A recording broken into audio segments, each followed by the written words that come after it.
Күнбатыс Алашорда деген атауымен атағы шыққан Қазақтың байырғы қонысы Сырма ауданы даму жолында. Ауданда ауыл шаруашылық құрылымдарының саны 386 болса, олардың игерген өнімі 8 миллиард 896 миллион теңгені құрады. Жылдар жүзінде ауданға тартылған инвестиция көлемі артты. Мал шаруашылығын дамыту мақсатында тауар өндірушілерді субсидиялау үшін 327,1 миллион теңге қаржы бөлінген.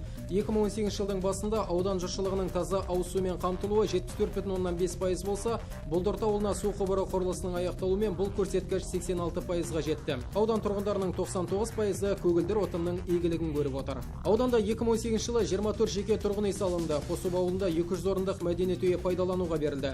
Салауатты өмір салтын ұстанушылардың саны аудан бойынша 29%. 8 жаңа спорт алаңы іске қосылды. Өлең ауылына кіреберіс жолын орташа жөндеуге 79,4 миллион теңге жұмсалып пайдалануға берілді. Нәтижелі жұмыспен қамту бағдарламасы бойынша 93 адам несие алып қаржылай қолдау көрді. Оларға 327,3 миллион теңге несие берілген.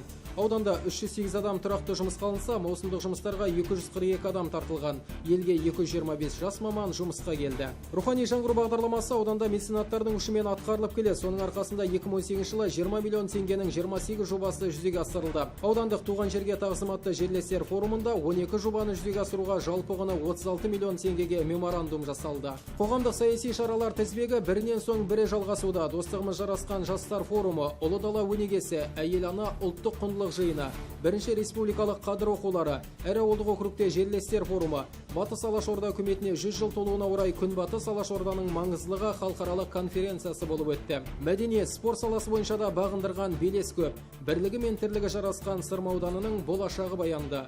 Жайықтағы жарқын істер алдағы уақытта да жалғасын таба бермек.